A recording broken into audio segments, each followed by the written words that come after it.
My husband's family invited me to a surprise family meeting. When I got there, they handed me divorce papers and said, "Sign these, or you'll regret it." I just smiled, pulled out my own papers, and said, "Actually, I have a surprise for you too." My husband's face went pale when he saw what I had.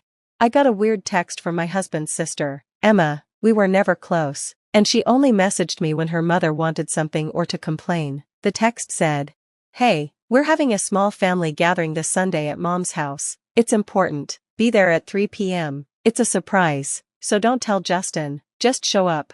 I showed the text to my best friend, Claire, who thought it sounded suspicious. My husband, Justin, was super close to his family, so why wouldn't he know about this meeting? I decided to go and see what was going on before telling him. When I got to his mother's huge house, everyone was already there: his parents, Emma, his brothers, even his aunt and uncle from out of state. They were all sitting in the living room like it was some sort of council meeting. "Sit down," his mother said. I stayed standing. "What's going on?" Justin's dad, Robert, pushed a folder toward me. "We need you to sign these. It's for the best." I looked down and saw they were divorce papers. I laughed. "You've got to be kidding me." His mother continued, "You don't fit in with this family, you don't respect our traditions, and you're holding Justin back." Emma smirked and added, "We're handling this so Justin doesn't have to deal with the stress." They really thought they could force me to divorce Justin just because they wanted me out of the picture. I asked where Justin was. "He's not here," his father said. "He doesn't know about this. We're trying to save him from this stress." "So, you're ambushing me with divorce papers behind his back and expect me to just sign them?" I said, shocked by their arrogance. His mother just smiled. "It's for the best." That's when I pulled out my own folder and tossed it on the table. "Actually, I have a surprise for you too." Robert snatched the papers and his face turned red as he flipped through them. His hands shook. What is this?" "Proof," I said. Emma looked over his shoulder, her eyes going wide. "How did you get this?" "I've known for a while. I was just waiting for the right moment," I replied calmly. Justin's uncle took a page and asked, "Robert, is this true?" Robert said nothing, but his silence spoke volumes. His mother looked horrified. Then Justin walked in, confused. "Hey, Mom said there was some kind of..." He stopped when he saw the mess of papers on the table. "What's going on?" His mother tried to brush it off. "Justin, sweetheart, sit down, we can explain." I spoke up before they could twist the story. "Your family tried to force me to sign divorce papers behind your back, but they didn't expect me to have my own paperwork." Justin looked at me, confused. "What do you mean?" I pointed at my folder. "That's proof of everything I found. Bank records, emails, hidden transactions. You should take a look." He did. As he read through the documents, his face went pale. "Dad, what the hell is this?" Still, no answer. "Mom, tell me this isn't real," Justin said, his voice breaking. His mother couldn't even look at him. "It's real, Justin," I said. "Your dad has been taking money from your accounts for years. Failed business deals, bad investments, paying off Emma's debts. Every time they ran out of money, they took it from you." Justin looked like someone had punched him. He flipped through the papers faster now, his breathing shaky. This can't be real." "Oh, it's real," I said, "and it gets worse." I pointed to a document. "See that? It's proof your parents put our house up as collateral for one of their shady loans. That loan failed. If we hadn't found out in time, we would have lost our home." Justin's hands started shaking. He turned to his father, eyes full of anger and betrayal. "You did what?" His father's jaw was clenched so tight it looked painful. But I wasn't finished. "Your family made me the bad guy, Justin. They made me look like a distraction while they drained your money, and now that I know the truth, they tried to get rid of me before I could tell you." Emma snapped. "That's a lie." I looked at her calmly. "Oh, really?" I reached into my bag and pulled out more proof, copies of her messages. "Maybe explain why you were bragging to your friend about how easy it was to trick Justin into signing financial documents without reading them." Emma's face went bright red. "You..." I cut her off. "I have screenshots, your messages, your bank transfers, everything." I looked back at Justin. "Your family isn't just selfish, they're criminals." His father slammed his fist on the table. "Enough." I looked at him, not scared at all. "You don't get to decide that anymore." Justin was breathing hard, looking at his parents like they were strangers. His mother finally spoke, her voice shaking. "Justin, honey, Everything we did was to help you. We were only trying to protect you. Justin's voice was sharp and broken. Just stop. His mother flinched, fear showing in her eyes. For once, they realized Justin wasn't their puppet anymore. He looked at the divorce papers they tried to force me to sign, then at mine, the ones I'd brought to end their control over him. His voice was quiet but firm. What do we do next? I smiled. First, I said, sliding a pen across the table, sign my papers. Justin stared at the pen. His hands were still shaking, but his angry, hurt eyes stayed on his parents. His mother looked pale, lips pressed tight. His father looked like he was about to explode. Emma was fuming. I could feel it. If Justin signed those papers, everything his family built, their control over him, their access to his money, all of it would fall apart. Before Justin could grab the pen, his father jumped up, his chair screeching on the floor. No, Robert yelled, his voice low and threatening. You are not signing that. Justin flinched, but I didn't. Oh, he's signing it, I said, and after that, we're pressing charges. Fraud, identity theft, stealing money, you name it. A forensic accountant will have a blast with this. Robert's face went red, his fists clenched. You think you can walk into my house and threaten me? I smirked. Not a threat, just a fact. His mother's voice shook, but she tried to sound calm. Justin Hugh, please, she begged. Think about your family. Everything we did was to help you. Justin looked at her, his voice broken but firm. You stole from me. You lied. You almost made me lose my home. She reached for his hand, but he pulled away like her touch hurt. Please, sweetheart, she whispered. We love you. I laughed. Funny way of showing it.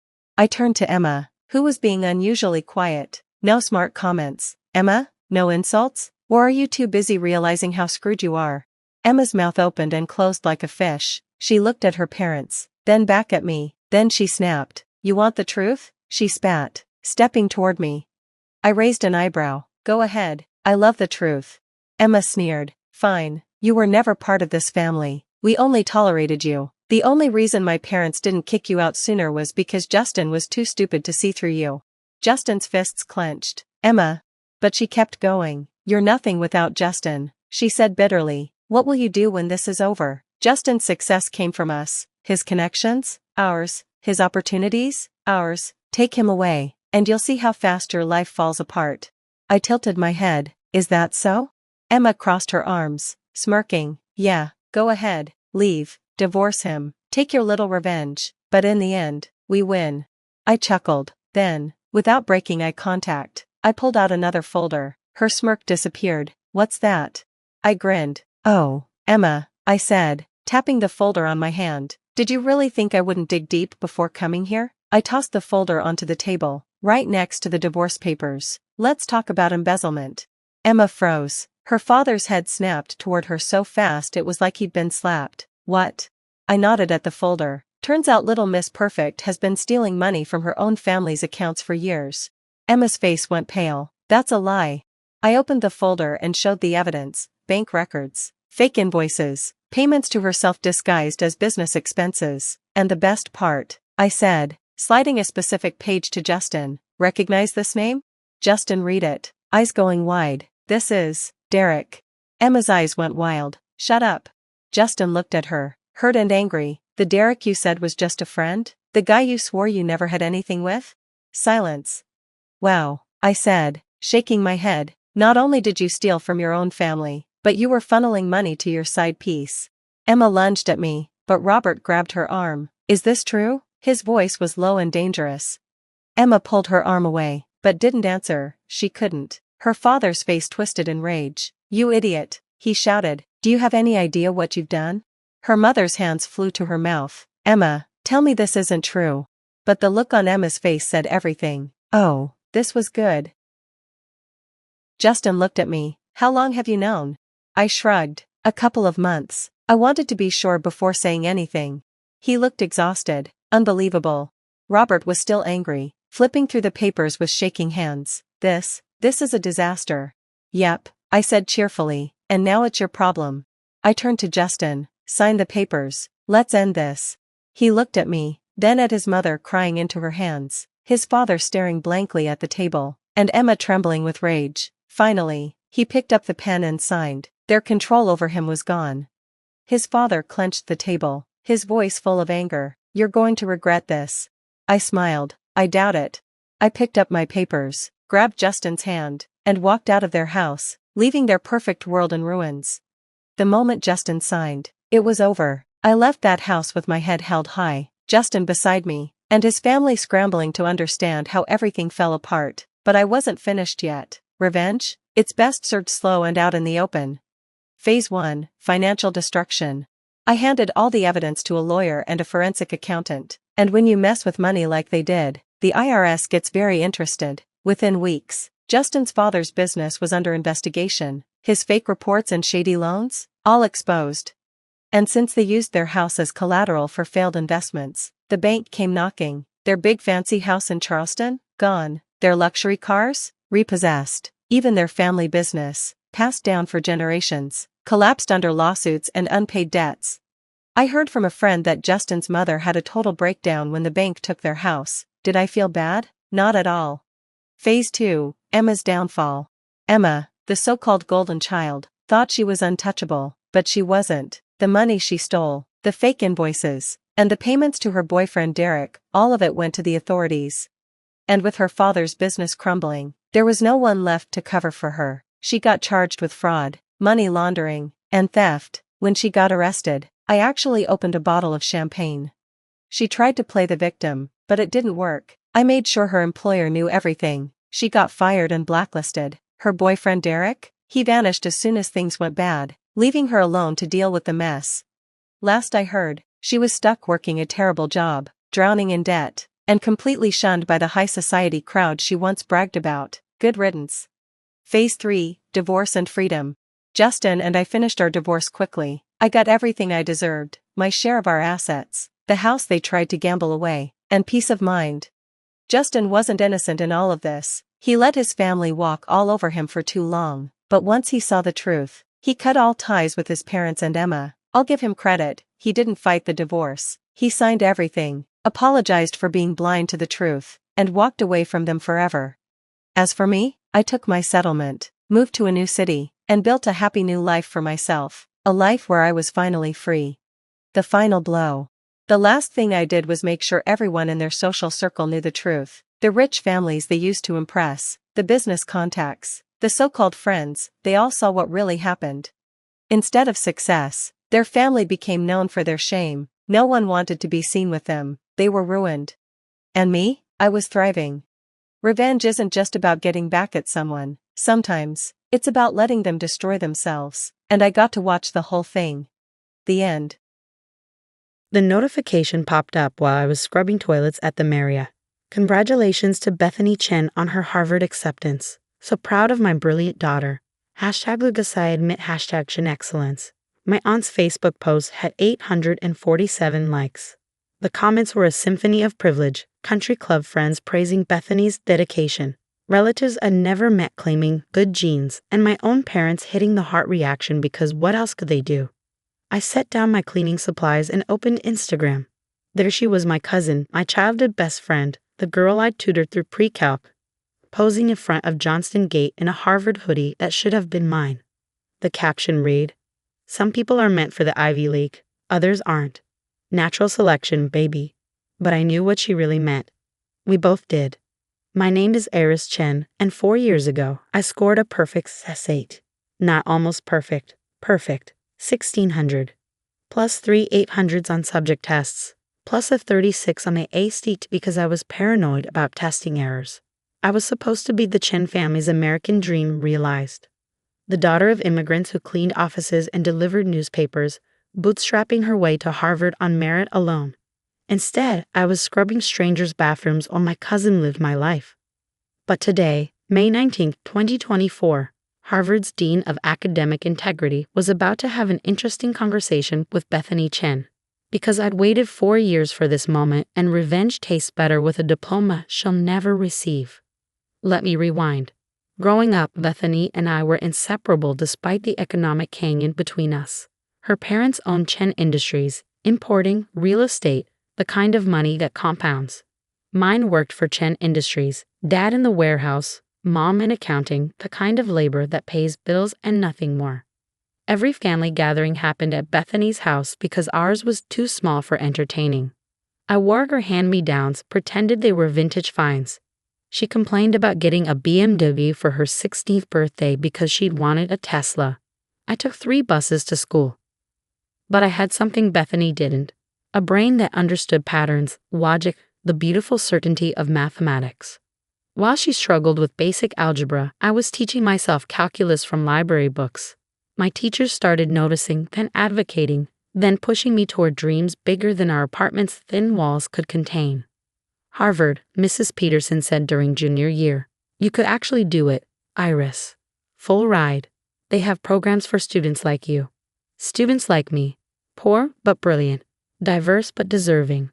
The kind of story admissions officers loved, if I could prove it on paper. So I studied. Every morning at 4 a.m. before my shift at the diner. Every break between classes. Every night after helping Mom with her English homework for citizenship classes. I turned myself into a testing machine because standardized scores don't care about your zip code. Bethany noticed my transformation. Why are you killing yourself? She asked one day, finding me in the library during lunch. It's not like Harvard accepts charity cases. They accept students with perfect scores, I said quietly. She laughed, that bright, careless sound of someone who'd never worried about anything. Nobody gets perfect scores, Iris. Be realistic. The night before this essay, she called. I'm freaking out, she whined. What if I bomb this? My parents will literally die. Can you come over? Just to calm me down. I should have said no. Should have protected my sleep, my focus, my future. But she was family, and in my culture, you don't abandon family. I spent 3 hours at her house, walking her through strategies, calming her anxiety, making sure she had the right calculator. Her parents thanked me profusely, slipping a 50 into my hand for gas, even though they knew I'd taken the bus. You were a good cousin, Aunt Linda said. Bethany's lucky to have you, even if you're not going to the same kinds of schools. The test itself was a blur of certainty. Every question fell into place like pieces of a puzzle I'd been solving my whole life. I walked out knowing, not hoping, knowing, I'd aced it. Bethany was crying in the parking lot. I totally failed. I couldn't even finish the math section. My life is over. You did fine, I lied, hugging her. Scores aren't everything. 6 weeks later, the emails came. I was at work, cleaning room 412, when my phone buzzed. Your SAT scores are now available. I sat on the unmade bed, hands shaking as I logged in. The page loaded slowly, the Marriott's Wi-Fi struggling. Then, math, 650. Reading, 670 total, 1320. I stared, refreshed, stared again, 1320. That was fine, good at even. But not me, not the girl who'd solved every practice test perfectly, not the brain that dreamed in equations. My phone rang. Bethany screaming. Iris, oh my God, I go to 1600. A perfect SCORE. Can you believe it? The world tilted. What? I know, I thought I failed, but I got PRVC. My parents are freaking out. We're going to Morton's to celebrate. You have to come. I can't. I'm working. Oh, right. Well, how did you do? Fine, I managed. I did fine. Oh, well, not everyone can be a genius. She laughed. Gotta go. Dad's popping champagne. I sat in that hotel room, surrounded by someone else's mess, and tried to understand. Bethany, who couldn't factor a polynomial, who thought Pythagoras was a Greek god, who'd never finished a test section in her life, had scored perfectly, while I... No, this wasn't possible. I called the college board, waited on hold for an hour, finally reached a human. I need to verify my test scores. I think there's been a mistake. Ma'am, score verification requests must be submitted in writing with a $55 fee. Please, can you confirm these are really my scores? Iris Chen, Testing Center 4847. Typing. Pause. I show scores of 650 math, 670 reading for Iris Chen, reported 6 weeks ago. And for Bethany Chen, same testing center. I can't share another student's scores. I hung up, but I knew. Somehow I knew. The how became clear months later, After Bethany's Harvard acceptance, after my rejection from every school that mattered, after I'd enrolled in community college and picked up extra shifts to afford it. Her brother Kevin got drunk at Thanksgiving. Engineering degree, tech job, loose lips. Remember when you hacked the college board for Beth? He laughed to their cousin Marcus. Classic. She owes you forever for that score swap. Marcus, equally drunk, grinned. Easiest hack ever. Their system is ancient. Just had to switch the SNs in the database. Iris's scores to Beth, Beth's to Iris. Boom. Harvard material. They didn't see me in the hallway. Didn't know I'd recorded every word on my phone. Didn't realize they'd just confessed to a federal crime. But I didn't go to the police. Not yet. Because destroying Bethany immediately would be too easy, too merciful. She needed to build her castle first. Needed to climb high enough that the fall would break her. So I waited, and planned, and climbed my own way. Community college to state school to tech job to software engineering. Every skill Marcus had used to steal my future, I learned myself. Plus law, intellectual property, cybercrime, educational fraud. I became an expert in the systems that had failed me. Meanwhile, Bethany documented everything. Instagram stories from Harvard parties, LinkedIn posts about internships she couldn't have earned, Twitter threads about merit and having what it takes. She built her brand on my foundation, never knowing I was undermining every brick. The evidence I gathered was meticulous. The drunk confession, video recorded. Marcus's digital footprint from the hack, he used his home IP, the idiot. Bethany's forged recommendation letters. Yes, she'd faked those too. Her plagiarized essays, bought from a service I tracked down. Every post where she'd admitted to cheating because everyone does it. But the masterpiece was her senior thesis, The Myth of Meritocracy, How Systemic Advantages Create Success. The irony was delicious. She'd written 97 pages about how privilege compounds while stealing the ultimate privilege from someone without it. Of course, she hadn't actually written it. I found the ghostwriter, gotten his confession, documented the payments. 4 years. 4 years of watching her live my dream while I built my case.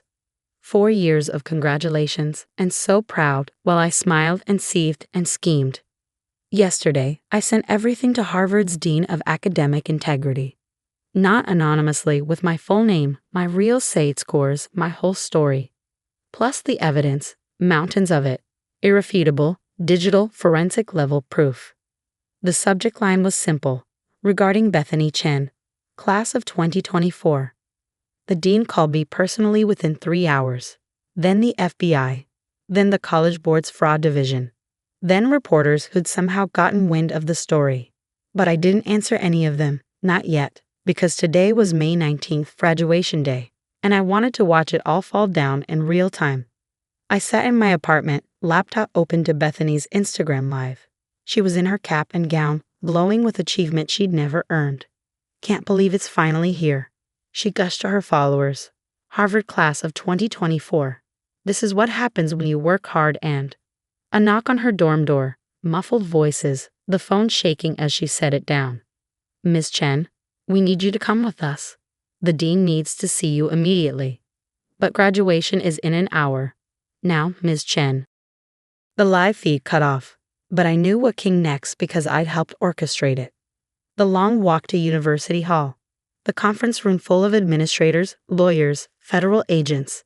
The evidence laid out like a buffet of her destruction. Her phone started blowing up within minutes. I watched the texts roll in on our family group chat. Bethany, what's happening? Why are there police at graduation? KLUS now. Then Aunt Linda, directly to me. Iris, do you know anything about this? I typed slowly, deliberately. Yes, I know everything. The silence in the chat was deafening. Then Uncle Robert. What did you do? I told the truth, finally. My phone rang. Aunt Linda, hysterical. How could you? She's family. She's graduating today. She's graduating with my scores, I said calmly. Living my life. Building her future on theft. It was just a test. You could have retaken it. Could I? With what money? What time? While working 3 jobs because you all decided I wasn't worth helping. We gave you opportunities. You gave me hand-me-downs and condescension. I earned that perfect score. Bethany stole it. And you all knew, didn't you? At some level, you had to know she wasn't capable of. She hung up.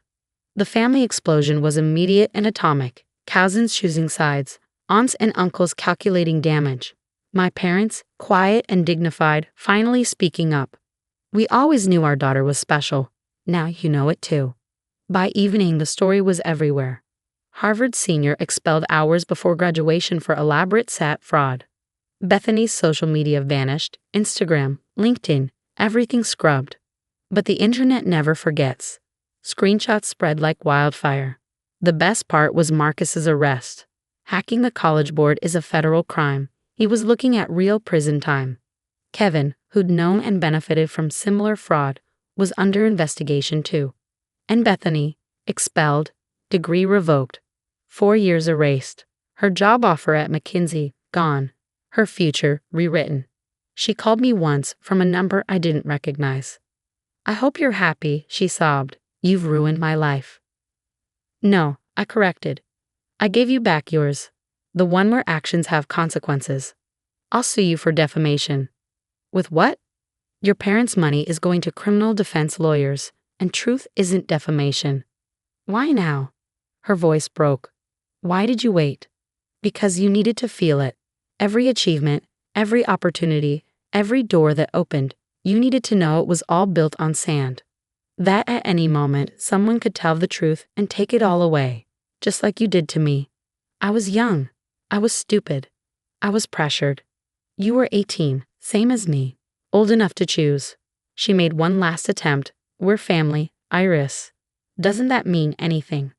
I thought about it, about shared birthdays and sleepovers, about her teaching me to braid hair and me teaching her fractions, about the moment she decided I was worth less than a test score. It meant everything, I said, until you decided it meant nothing. I hung up. The aftermath is still unfolding. The Chen family is in chaos.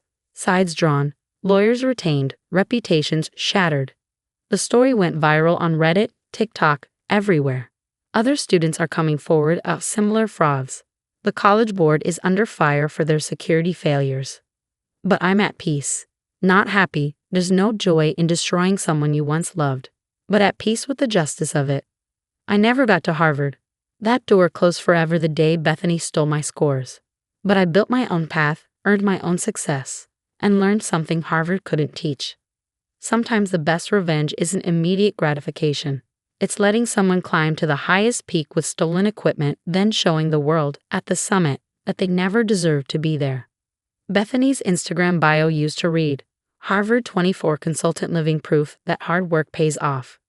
Now it's blank, like the diploma she'll never receive, like the future she stole from me and lost for herself. Natural selection, baby. Turns out she was right about one thing. Some people aren't meant for the Ivy League. And after 4 years of patient waiting, Harvard finally figured out which one of us that was. The best part? This morning, Harvard's Dean of Admissions called me personally. Ms. Chen, we've reviewed your original application in light of recent revelations. While we can't change the past, we'd like to discuss our new non-traditional student program.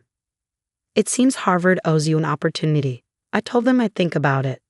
After all, I've learned the value of making people wait. The rain soaked through my thin maternity dress as my clothes flew past me onto the muddy lawn. Get out, you lied to the wrong son. My mother-in-law, Patricia Rothwell, stood in the doorway like a judge delivering a sentence, her perfectly styled hair untouched by the storm. Did you think we wouldn't find out? That you could trick my son with someone else's child? I pressed one hand to my 8-month pregnant belly, steadying myself on the porch railing. Patricia, please. You don't understand. I understand plenty. She hurled my laptop bag next, and I winced as it hit the ground. The paternity test came back. That baby isn't Ryan's. You tried to manipulate your way into this family. Behind her, Ryan stood with arms crossed, his face unreadable. My husband of 2 years, the man who once said he'd stand by me through anything, watched this unfold in silence. Rayanne, I pleaded. Tell her, you know this isn't. The test doesn't lie neatly. His voice was cold. 52% probability. That's not my child. That's because you weren't honest, Patricia cut in. I warned him this would happen. You're not one of us. She wasn't wrong about one thing. I wasn't from a family like theirs. I grew up in a small town, earned a scholarship to Columbia, and believed fairy tales were real when Ryan Rothwell proposed. His family owned half of Manhattan's skyline. They vacationed in the Hamptons, wintered in Aspen, and I thought love would be enough. Mrs. Rothwell, Rosa the housekeeper, appeared behind her, concern on her face. Please, Miss Natalie is pregnant. The rain, it's dangerous. You're not to interfere, Patricia said sharply. In fact, call security. I want her gone in 5 minutes. I bent to grab my bag, but the motion made me dizzy. 8 months pregnant, no coat, no place to go. My family was 1,000 miles away in Ohio. My credit cards were tied to Ryan's accounts. My phone was part of his family plan. In 2 years, I had become completely dependent on them. Please, I said again, my voice catching, just let me explain. Explain what? Ryan stepped forward. How you kept secrets. How you tried to make this something it's not. I want a divorce, Natalie. My lawyers will be in touch. He actually smirked. Like this was a victory. You never wanted this baby, I said quietly. You scheduled 3 consultations without telling me. His face darkened. That's not. You said it would get in the way of your promotion. That your mother would be furious if I got pregnant before you made partner. Patricia's eyes narrowed. Ryan, what is she talking about? She's just trying to turn us against each other, he said. You know how some people are, always with a sob story. A sob story. That's all I was to them now. Not the woman who stayed up helping him prep for case reviews. Not the one who supported him through panic attacks before client meetings. Just someone to be written off. Security arrived, 2 men in black jackets who looked more suited to guarding a nightclub. Ma'am, one said, not unkindly. We need you to leave the premises. I nodded, trying to keep my composure. I picked up my scattered clothes, stuffing the soaked garments into a suitcase. My laptop bag was probably ruined, 2 years of work on my novel gone. But that felt like the least of my losses. Then a car pulled up, a Bentley Mulsanne, sleek and untouched by the chaos.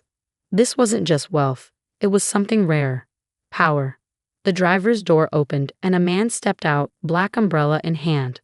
I knew that silhouette. Going somewhere? Alexander Rothwell asked, his voice slicing through the rain. Patricia froze. Alexander, what are you doing here? The prodigal son. The one who walked away from the family empire to build his own. The one who never came home for holidays, who sent cards signed by an assistant. The brother Ryan pretended didn't exist, while secretly devouring every article about him in Forbes. Hello, mother. He walked forward with quiet precision. Evicting pregnant women in the rain. That's a new low, even for you. This is none of your business, Patricia said, but her voice had lost some of its edge. Alexander had that effect on people. She cheated on your brother. The paternity test shows 52% probability that Ryan is the father, Alexander interrupted.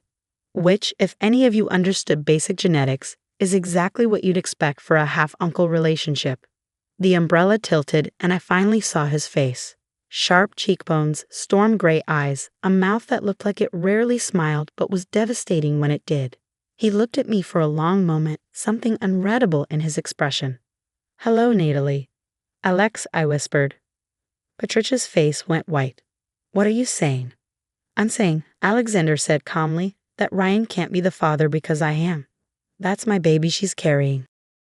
Patricia's knees buckled. She actually collapsed against the doorframe. One manicured hand pressed to her chest. Ryan's mouth opened and closed like a fish gasping for air. That's impossible, Ryan stammered. You haven't been around. You don't even come to family events. When would you? Thanksgiving, I said quietly, and Christmas, and New Year's Eve.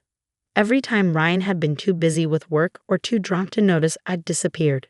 Every stolen moment in Alexander's penthouse while the family celebrated below. Every whispered promise that we'd find a way to be together properly. You slept with my wife? Ryan's voice cracked. Alexander's laugh was cold. Your wife? The woman you've been cheating on since your honeymoon. The one whose calls you ignore while you're with your secretary. That wife. How dare you? I have photos, Ryan, timestamps. Your secretary has quite the Instagram habit. Alexander's smile was predatory. But please continue playing the victim. He turned to me then, and his expression softened. Can you walk? I nodded, though I wasn't entirely sure. The stress, the cold, the rain, everything was making me dizzy. Good, he held out his hand. Let's go. You can't just take her. Patricia had found her voice again. She's married to Ryan. This is kidnapping. It's not kidnapping when she comes willingly, Alexander said. And as for the marriage, well, I think Ryan mentioned something about lawyers. I'm sure mine will be better. He helped me down the steps, holding the umbrella over me while rain soaked his probably $1,000 suit. The security guards stepped aside. Even they knew better than to challenge Alexander Rothwell. Your things, he asked, glancing at my pathetic suitcase. This is everything. His jaw tightened. We'll buy you new things. Alex, I started, but he shook his head. Not now. Let's get you warm and dry first. He helped me into the Bentley, the leather seats soft as butter. I was probably ruining them with my wet clothes. But Alexander didn't seem to care. He closed my door and walked around to the driver's side, taking his time, letting his family watch from the porch. Alexander, Patricia shrieked, if you leave with her, you're dead to this family. Do you hear me? Dead. He paused, looking back at her. I've been dead to this family for 5 years, Mother. The only difference is now you know why. He got in a car and started the engine. Through the rain-streaked window, I could see Ryan pushing past his mother, stumbling down the steps. Natalie, he shouted. You can't do this. You're my wife. Alexander lowered my window halfway, not for much longer. Then he pulled away from the curb, leaving the Rothwell estate and all its poison behind. We drove in silence for several minutes. The heater kicked in, and I finally stopped shivering. My clothes were still soaked, clinging uncomfortably to my swollen body. How long have you known? I asked finally. That you were pregnant? Since the day you found out. He glanced at me. You use my credit card at the pharmacy. I get notifications. I mean, how long have you known the baby was yours? Since the day you found out, he repeated. The timeline was obvious. Ryan hadn't touched you in months. He was too busy with Miranda, his secretary, among others. Alexander's hands tightened on the wheel. I hired a private investigator. I know everything, Natalie, every woman, every lie. Every time you came home smelling like someone else's perfume and you pretended not to notice. Tears burned my eyes. I thought if I got pregnant, if I gave him a family, maybe he'd love you. Alexander's voice was gentle. You can't make someone love you by giving them what they don't want. Then why didn't you say something? Why let me? Because you needed to see it for yourself. He pulled into an underground garage I didn't recognize. Because if I'd shown up 6 months ago claiming the baby was mine, what would you have done? Stayed with him out of duty? Tried to make it work for the sake of the family? He was right, I would have. I'd been so desperate to make my marriage work to prove I belonged in their world. Besides, he added, killing the engine, I needed time to prepare. Prepare for what? For this, he gestured to the garage, which I now realized was attached to a building I definitely recognized. Welcome to Rothwell Tower. My Rothwell Tower, not the family's. 40 stories of steel and glass that I bought out from under them last year. My eyes widened. This is yours. Ours, he corrected, if you want it. He came around and helped me out of the car. An elevator took us up and up and up until my ears popped. The doors opened directly into a penthouse that made the Rothwell estate look like a starter home. Floor-to-ceiling windows showcased Manhattan in all its rain-soaked glory. The space was modern but warm, all clean lines and rich textures, and there, in what would have been a second bedroom, was a fully assembled nursery. Alex, I breathed. I know it's presumptuous, he said quickly. I know I should have asked, but I wanted you to have somewhere safe, somewhere that was yours no matter what happened. Even if you decided to stay with him, I wanted. I kissed him. 8 months pregnant, soaking wet, probably looking like a drowned rat, and I kissed Alexander Rothwell like my life depended on it. When we finally broke apart, he rested his forehead against mine. I've loved you since the moment Ryan introduced us, he said quietly. 3 years of watching him treat you like an accessory. 3 years of biting my tongue at family dinners. When you came to me last Thanksgiving, crying because he'd forgotten your anniversary again, I couldn't do it anymore. We said it was just once, I reminded him. Just one night to forget. And then it was twice, and 3 times. And then I was sneaking into my own family's parties just to steal 5 minutes with my brother's wife. He cupped my face gently. I'm not proud of how this happened, Natalie, but I'm not sorry either. The baby is ours, has always been ours. I've been to every appointment, even if you didn't know. Dr. Morrison is very accommodating when you donate a wing to her hospital. I stared at him. You've been following my pregnancy. Following, documenting, preparing. He led me to a desk where files were spread out. Custody agreements, divorce papers, trust funds. I told you I needed time to prepare.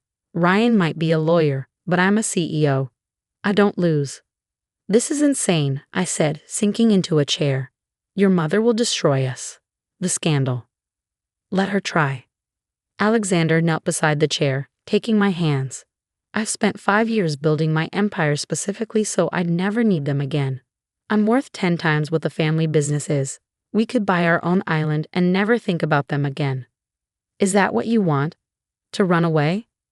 What I want, he said carefully, is to raise our child without poison. To give you the life you deserve. To stop hiding how I feel about you. A contraction hit, sharp and sudden. I gasped, clutching my belly. Alexander was on his feet instantly. What's wrong? I panted. Your dramatic rescue might have triggered something. The baby? The baby, I confirmed as another contraction rolled through me. Alex, I'm only 8 months. Hospital. Now. He was already helping me up, grabbing keys, his phone. I've got you. We've got this. As we headed back to the elevator, my phone buzzed. Ryan, finally realizing what he'd thrown away. I deleted the message without reading it. No regrets? Alexander asked, watching me. Just one, I admitted. What's that? I smiled through another contraction. I really liked that laptop bag. He laughed, the sound filling the elevator. I'll buy you 100 laptop bags. Just one, I said. But maybe waterproof this time. 6 hours later, our son was born. Alexander held my hand through every contraction, whispered encouragement through every push, and cried when they placed our baby on my chest. He's perfect, he whispered. You're perfect. He's early, I corrected, but I was crying too. Rothwell men are always impatient, Alexander said, gently touching our son's tiny fist. What should we name him? I thought about it.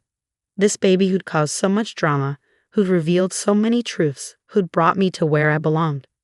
Truth, I said. Let's name him something that means truth. Veritas? Alexander suggested. Too pretentious. Perfect, I decided. Veritas Alexander Rothwell. Let his grandmother choke on the symbolism. Alexander kissed my forehead. I love you. Both of you. All of you. Even the messy parts. Especially the messy parts.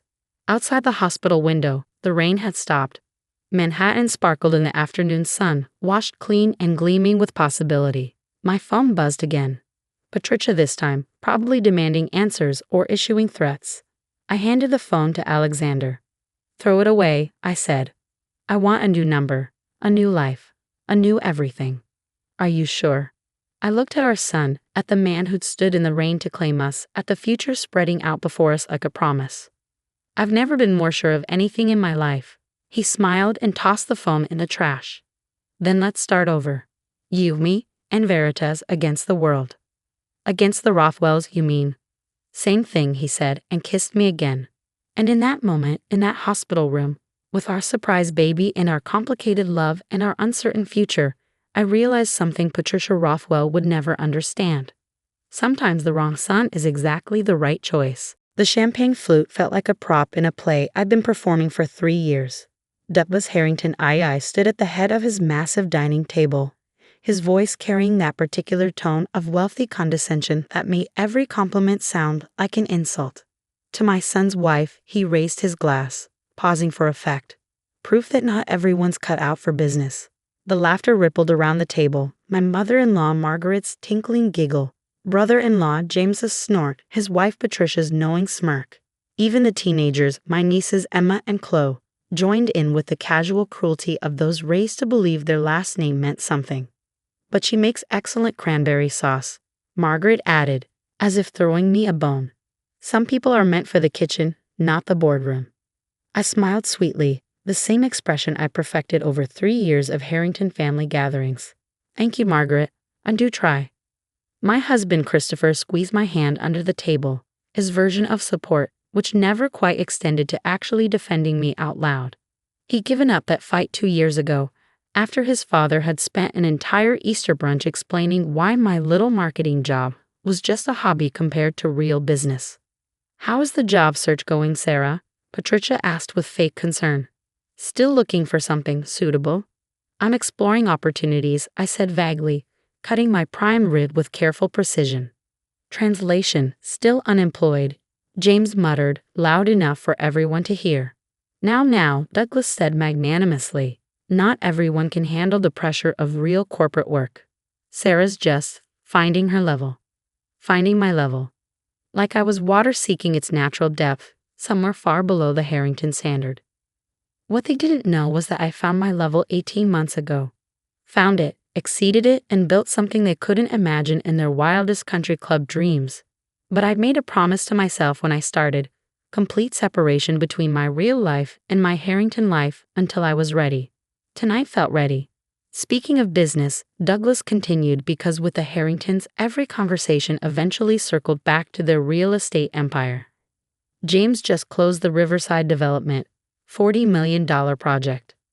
42, James corrected, preening. Largest mixed-use development in the city. That's wonderful, I said sincerely. Congratulations, James. He looked surprised by my genuine response, then suspicious. Yeah, well, it's what real business people do. Make things happen. Absolutely, I agreed. Building things is so important. Margaret turned to Christopher. And how's your division doing, darling?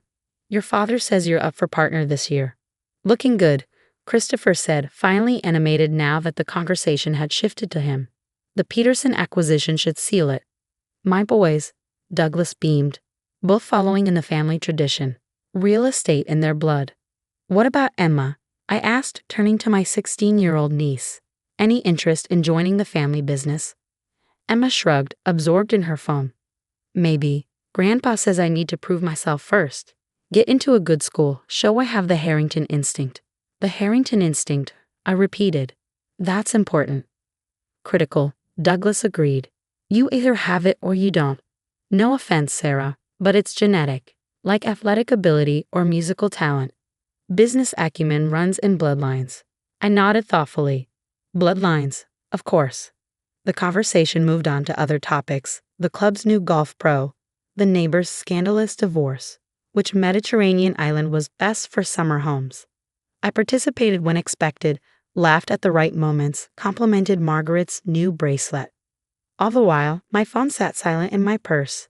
I turned off notifications for the evening, but I knew what was waiting. Emails from my CEO, messages from the board, interview requests from Forbes, WSJ, TechCrunch, all addressed to Victoria Sterling, the name I'd built my empire under, using my middle name and mother's maiden name. Aunt Sarah, Emma said suddenly, looking up from her phone. What was your marketing job? The one you got fired from? Laid off, I corrected gently. Along with half the department, budget cuts. But what did you actually do? She pressed. Digital brand strategy, I said. That sounds made up, Chloe laughed. Everything sounds made up when you don't understand it, I replied mildly. Sarah worked for some startup, Christopher explained dismissively. They ran out of funding. Happens all the time to those tech companies. 90% failure rate, Douglas added authoritatively. That's why real estate is king. People always need buildings. And people always need technology, I pointed out. Fads come and go, he waved dismissively. The internet bubble, crypto nonsense, hype. But bricks and mortar? That's forever. Is that why Harrington Properties stock is down 12% this year? The question slipped out before I could stop it. The table went quiet. Douglas's face reddened. Market fluctuations, he said stiffly. Temporary. We're positioned for long-term growth. Of course, I agreed. Though your debt-to-equity ratio might concern some investors, especially with interest rates rising. How would you know about our debt ratio? James demanded. Public filings, I said simply. I like to stay informed. Since when do you read financial reports? Patricia scoffed. Since always. I just don't usually discuss them at dinner. Christopher was staring at me like I'd grown a second head. In 3 years of marriage, I'd never once challenged his family's business narratives. Well, Margaret said, desperate to change the subject. Who wants dessert? Sarah made her famous tiramisu. I escaped to the kitchen to plate the dessert, grateful for the momentary peace. Through the doorway, I could hear them dissecting my comments. Someone's been reading Wikipedia. James laughed. Probably trying to impress us, Patricia agreed. Poor thing doesn't realize Googling terms doesn't make you a businesswoman. I was arranging the last plate when Emma appeared in the kitchen. Aunt Sarah, can I ask you something weird? Always. I was trying to find your old company online. You know, the startup. But I found something else. She held up her phone. There's this CEO named Victoria Sterling who looks exactly like you. Like exactly. My heart stopped, then resumed at double speed. Oh, yeah, look. She showed me the screen, my own face staring back from a Business Insider article. She just announced some huge merger. Her company's worth like $1 billion or something. Crazy, right? You guys could be twins. I studied the photo carefully. That is a striking resemblance. Victoria Sterling. Emma Reed, founder and CEO of Catalyst Solutions. It says she turned down a $100 million offer from Google last year. Can you imagine? That's quite a story, I said neutrally. Emma was still scrolling. Oh my God, she's speaking at Davos next month. And she just bought. Her eyes widened. Aunt Sarah. She just bought TechNexus. That's the company you worked for. The one that laid you off. The kitchen suddenly felt very small. Coincidence, I said. But it says here she bought it specifically to gut the leadership team that made questionable downsizing decisions. She fired the entire C-suite. Emma looked up at me, her expression shifting from confusion to dawning realization. Aunt Sarah. The tiramisu is going to melt, I said. We should get back. But Emma wasn't moving. She was typing frantically on her phone. Victoria Sterling.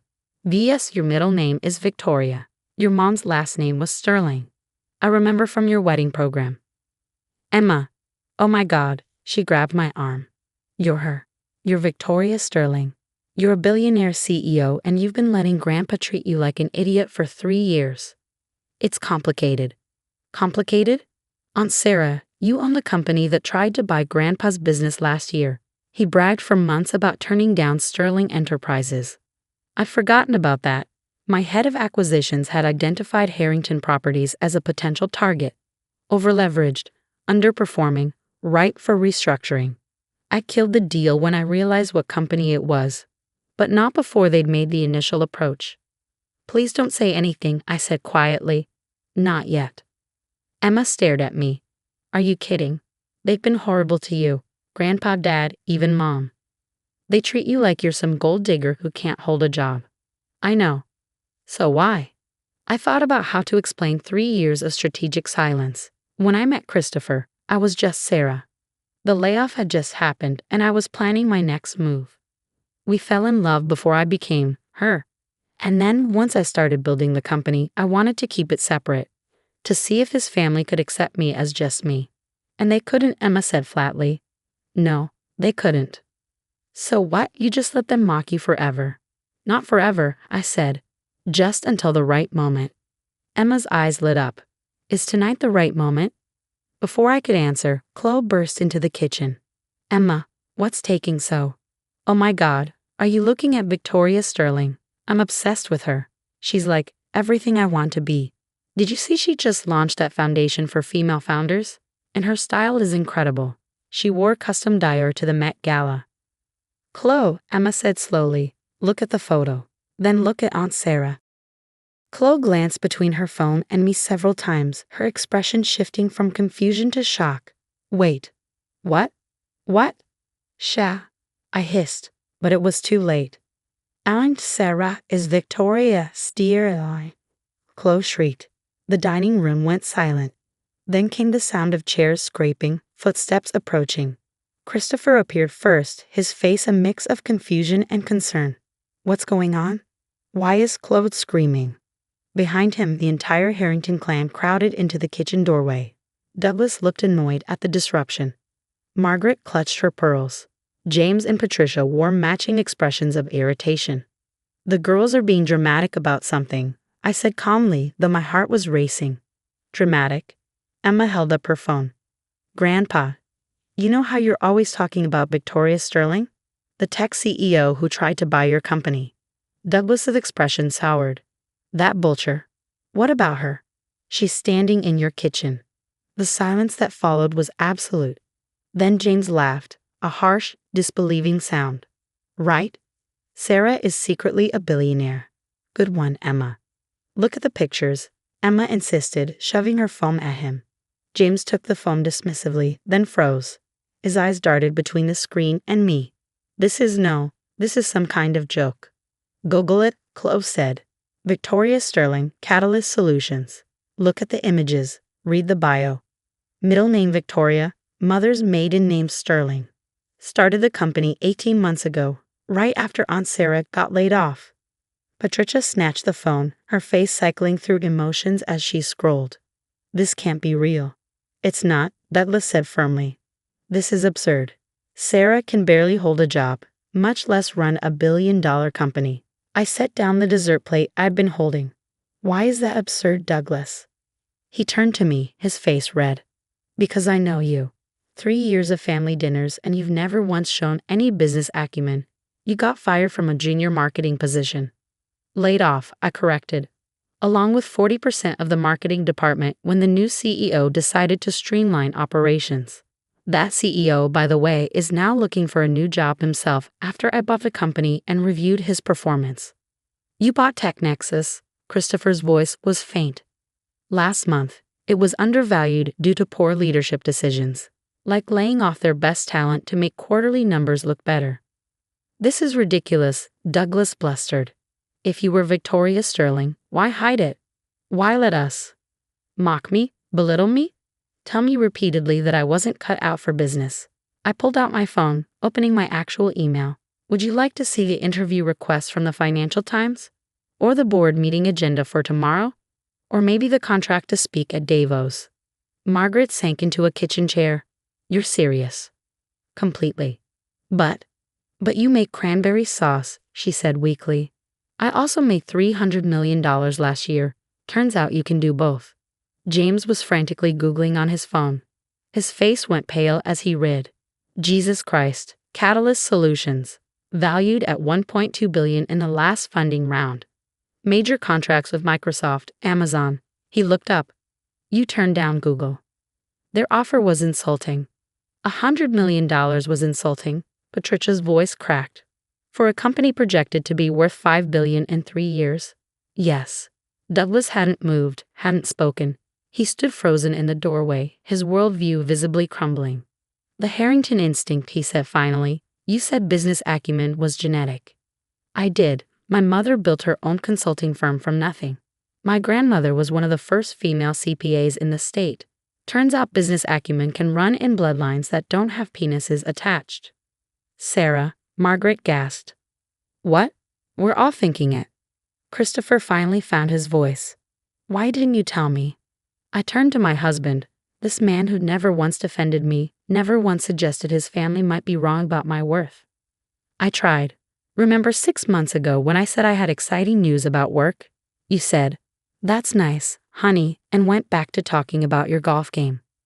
But I would have. What? Suddenly respected me. Stood up to your father. Told your family to stop treating me like hired help who happened to marry up. That's not fair. Isn't it? I pulled up my photo gallery, scrolling to pictures from various events.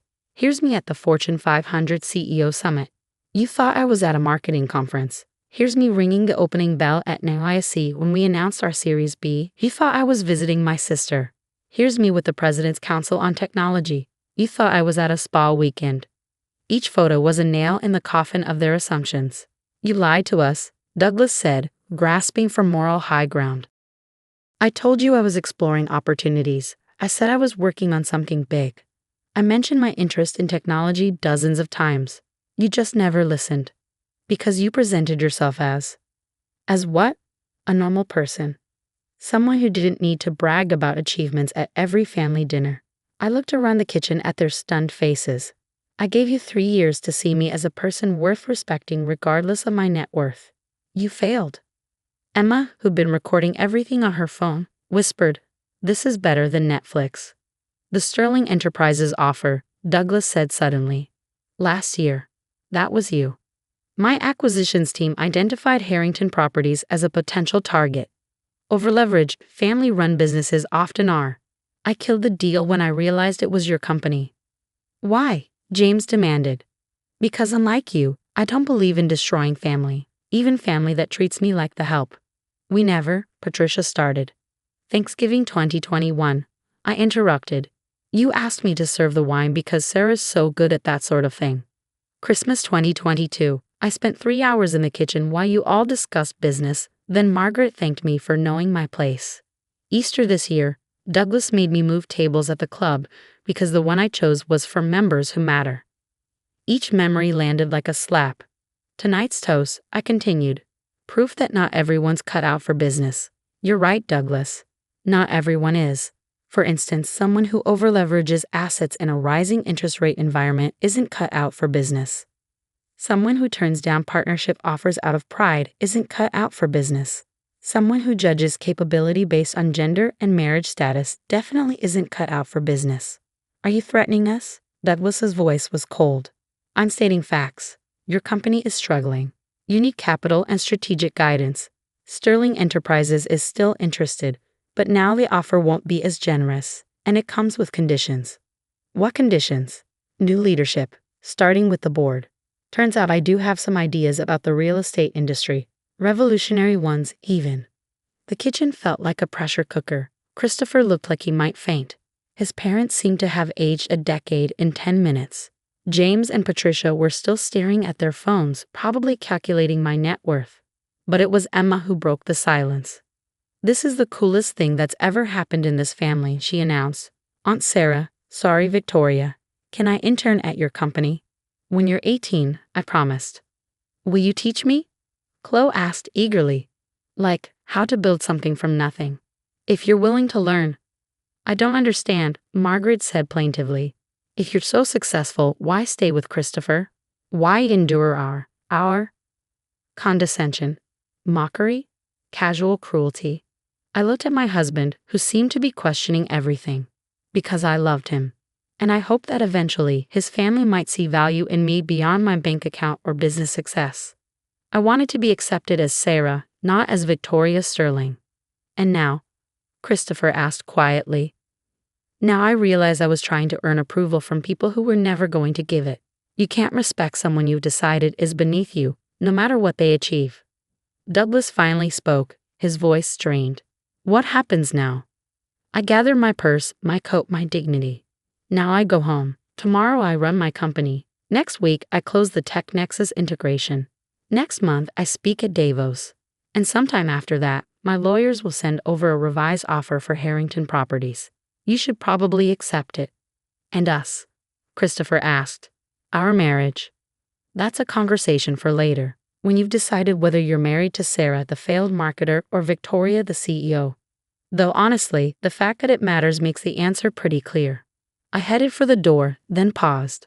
"Oh, and Margaret? The cranberry sauce recipe is my grandmother's. The woman who built her own company in 1963, when people like Douglas wouldn't even let her have a business checking account without a husband's signature. She'd be so proud to know her recipe was served at the table of people who think women aren't cut out for business." The cold December air felt like freedom as I walked to my car, not the sensible Satan Christopher knew about, but the Tesla that Victoria Sterling drove. As I pulled away from the Harrington estate, my phone exploded with notifications. Emma had apparently posted her recording online with the caption, "Watch my billionaire aunt destroy my sexist family with hakitis and LOGIC. #girlboss, #Christmas drama, #Victoria Sterling." By the time I reached my actual home, the penthouse Christopher had never seen because he'd never asked about my little apartment, the video had gone viral. My PR team was having a meltdown. My board was asking questions. The financial press was salivating. But for the first time in 3 years, I felt like myself. Both versions.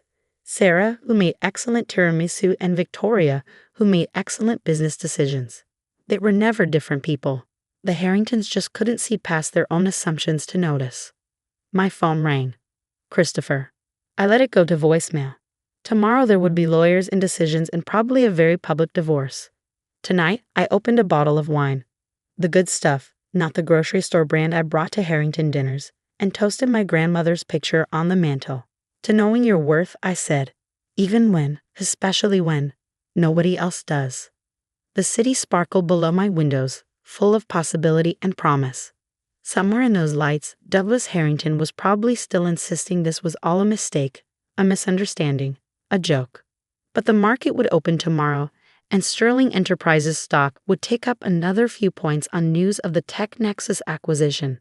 The Harrington instinct for business was about to meet the Sterling instinct for justice. And despite what they'd always believed, mine was genetic too. The paper tore with a sound that echoed through the auditorium like a gunshot. One moment I was walking across the stage, accepting my Bachelor of Science in Nursing from the dean, and the next my mother had stormed up from the audience, snatched my diploma, and ripped it clean in half. Daughters should marry doctors, not become them, she announced to the stunned crowd of graduates, families, and faculty. This is what happens when girls get ideas above their station. The auditorium fell silent. 500 people watched as my mother stood there in her Sunday best, holding the pieces of my degree like victory flags. Behind her, my father rose from his seat and started a slow clap. Alone, the sound echoed pathetically through the silence. My sister Veronica filmed it all from her seat, no doubt planning to post it as another example of my embarrassing need for attention. My brother Marcus just smirked, probably thinking about how this would affect his chances with the medical student he'd been stalking. The dean, Dr. Patterson, found her voice first. Ma'am, I'm going to need you to leave the stage. I'm her mother. I have every right to stop her from making a mistake. Security, Dr. Patterson said quietly. As campus security moved toward us, Mom turned to me with triumph in her eyes. You can play dress up all you want, but you'll never be more than what you are. A girl who should be grateful for any man who'll have her. I stood there in my cap and gown, magna cum laude cords around my neck, nursing pin gleaming on my chest, and smiled.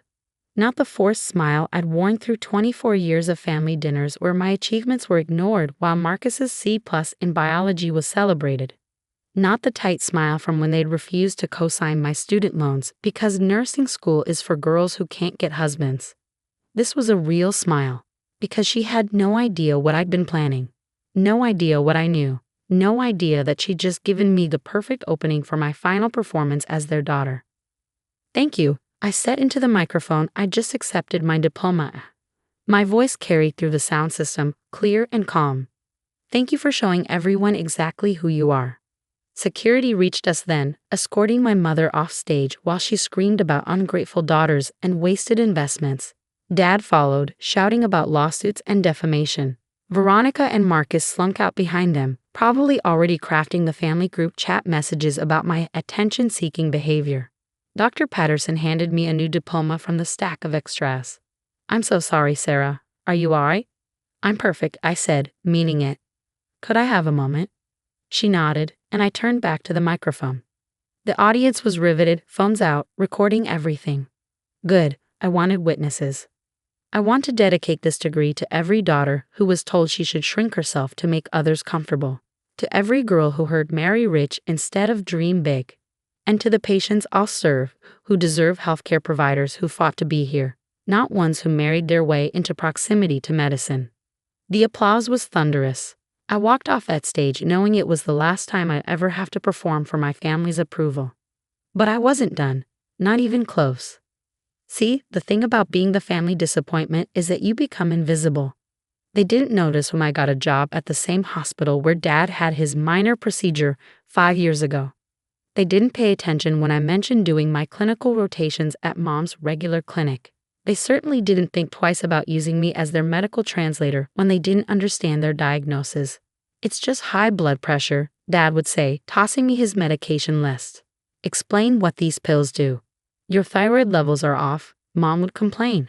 The doctor uses too much jargon. Make it simple for me. So I did. I explained everything. I took notes. I filed it all away. And when they made me their emergency contact and healthcare proxy, since you insist on this medical nonsense, Might as well be useful, I accepted gracefully. They had no idea they just handed me the keys to their kingdom. The morning after graduation, I woke up to 47 messages. The video had gone viral. Mother destroys daughter's nursing degree at graduation was trending. My mother, who'd spent her life cultivating an image of Christian perfection, was now the face of parental narcissism across social media. The family group chat was in meltdown mode. Mom, take down the video now. You've humiliated us. Dad, this is defamation. I'll sue everyone who shares it. Veronica, way to make graduation about yourself again. Marcus, my girlfriend saw this. Thanks for ruining my relationship. I responded with a single message. Actions have consequences. Also, I'm no longer available as your medical interpreter. Best of luck understanding your prescriptions. Then I blocked them all and went to work. My first shift as a licensed nurse was in the cardiac unit. By pure coincidence, or perhaps karma, my father's cardiologist worked there. Dr. Rodriguez recognized me from my clinical rotations. Congratulations on graduating, he said, though I heard there was some drama at the ceremony. Family doesn't always support medical careers, I said diplomatically. He nodded knowingly. Your father canceled his follow-up appointment, said he doesn't need some overpaid pill pusher telling him how to live. I wasn't surprised. Dad had been non-compliant with his medications for years, convinced his high blood pressure was just stress from having an ungrateful daughter. He'd never followed the low-sodium diet, never exercised, never took his condition seriously. That's concerning, I said.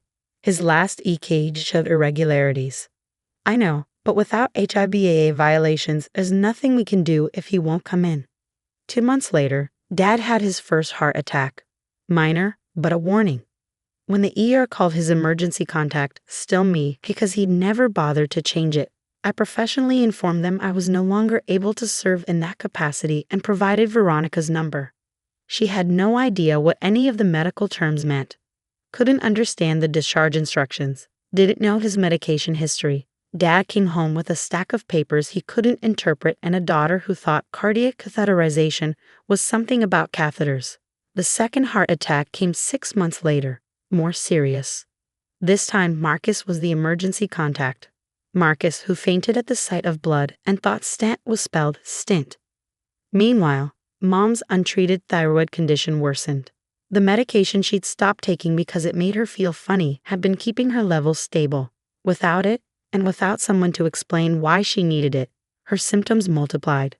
Fatigue, weight gain, depression, all things she blamed on my betrayal rather than her medical non-compliance. I watched from a distance as their health declined. Not maliciously. I would have helped if they'd asked, if they'd apologized, if they'd shown even a glimpse of recognition that I was a qualified medical professional, not just a disappointment with delusions. But they were too proud to ask the daughter they humiliated for help.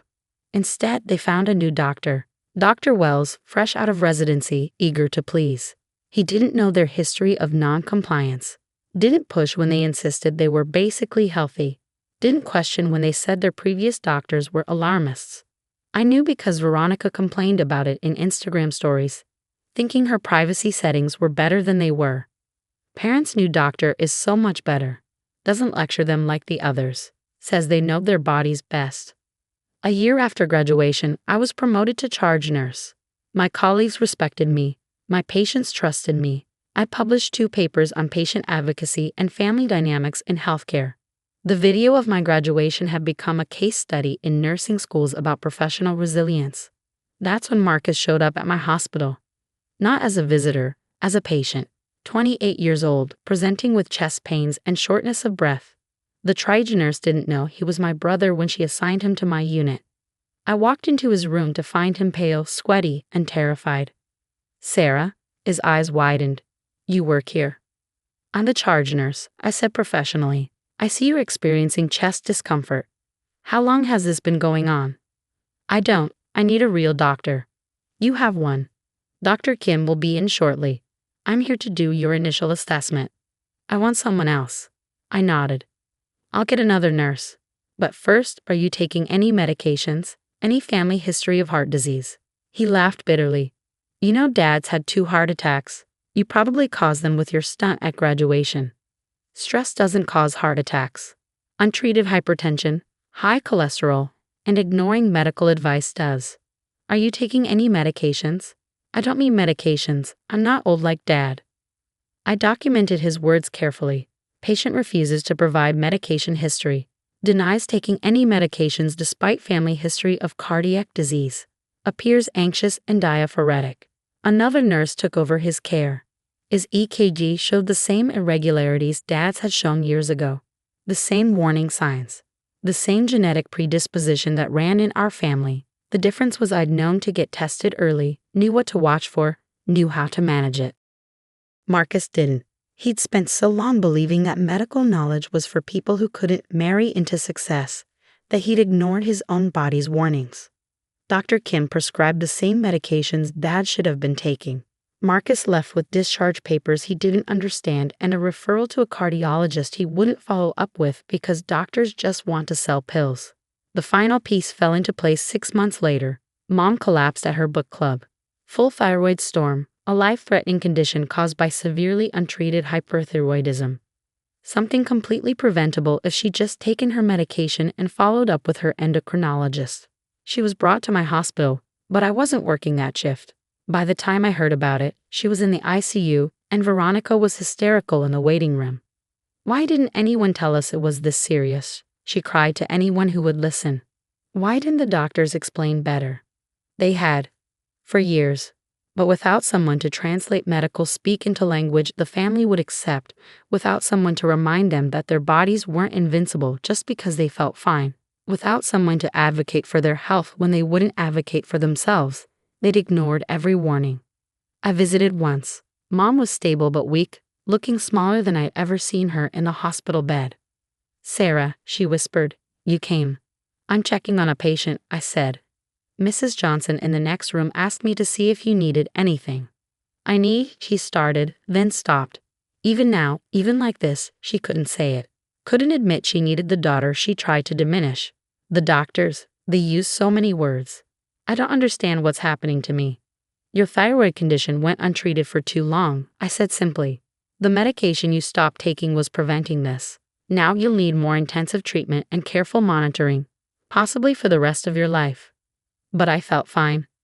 Feeling fine and being fine aren't the same thing. That's why we rely on medical expertise, not just feelings. She turned away. "I suppose you're happy, seeing me like this." "No," I said honestly. "I'm sad. This was preventable. You had access to excellent care, medications, and information. You had a daughter who became a nurse. All the resources were there. You chose pride over health. Daughters should marry doctors, not become them. I remember. How's that working out for you?" I left before she could answer. Veronica caught me in the hallway.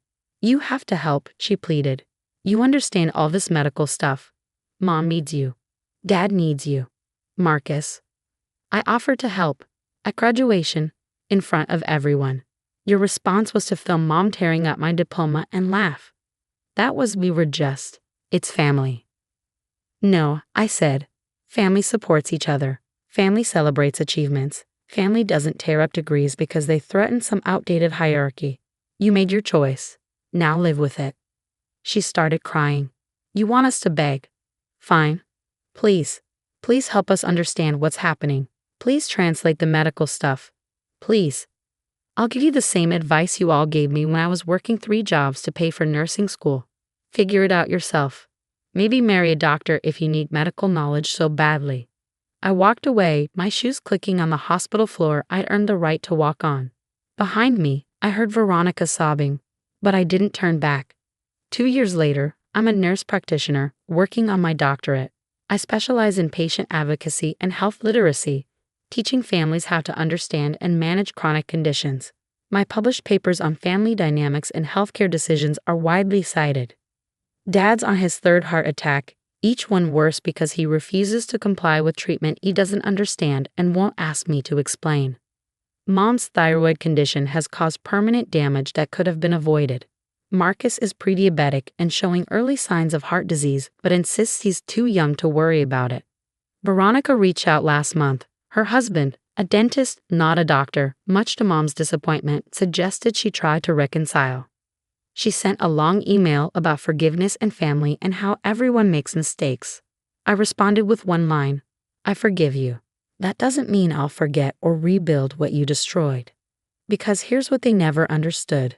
I didn't become a nurse to spite them or prove them wrong. I became a nurse because I wanted to help people.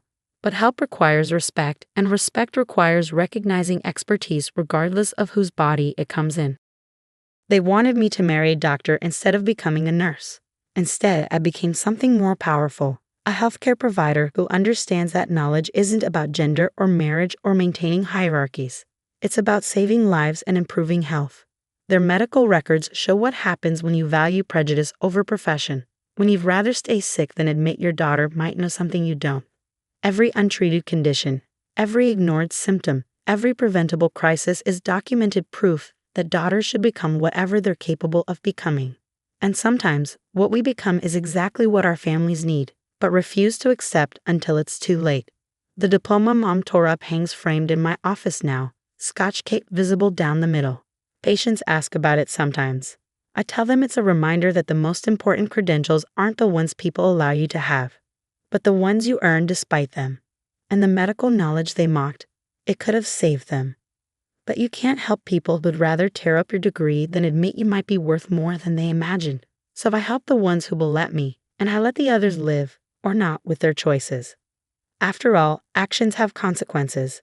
Even in medicine, especially in families. The morning Marcus died, I found him in his study, slumped over the desk where he'd spent countless late nights building our future. The coffee I'd brought him was still warm in my hands when I realized he wasn't breathing. At 34, my husband was gone. A sudden heart attack that the doctors said was caused by an undiagnosed condition. One moment we were planning our 5th anniversary trip, and the next I was standing in a funeral home, picking out caskets while his family argued about flower arrangements. I'm Alina, and I was 31 when my world collapsed. Marcus and I had built something beautiful together. A small tech consulting firm that had just landed its biggest client, a house we'd renovated with our own hands, and dreams of children we'd never have. We'd been together since college, married for almost 5 years, and I thought I knew his family well. I was wrong. The first sign of trouble came at the funeral. While I stood there in black, trying to hold myself together, his mother Patricia cornered me by the refreshment table. Such a tragedy, she said, though her eyes were dry as dust. At least Nathan's wedding will give us something happy to focus on. Marcus would have wanted his brother to have the perfect day. Nathan, Marcus's younger brother, was getting married in 6 months to a woman named Scarlett who'd already been featured in 3 bridal magazines for her vision of a $200,000 wedding. Marcus used to joke that Nathan was marrying a wedding planner, not a wife. But standing there, with my husband not even in the ground yet, I just nodded and moved away. His father, Richard, was worse. He spent the entire reception telling anyone who listened about the unfairness of losing his successful son, while shooting meaningful glances at me. Of course the business will need to be handled properly, he'd said when he cornered me near the coat room. Family assets should stay in the family. I'd assumed he was offering to help. How naive. The 3 months that followed were a blur of paperwork, grief, and trying to keep the business running while learning to sleep in an empty bed. Marcus had handled most of our company's technical side while I managed clients and operations. Now I was doing both, working 18-hour days just to keep from drowning in memories. His family called exactly twice.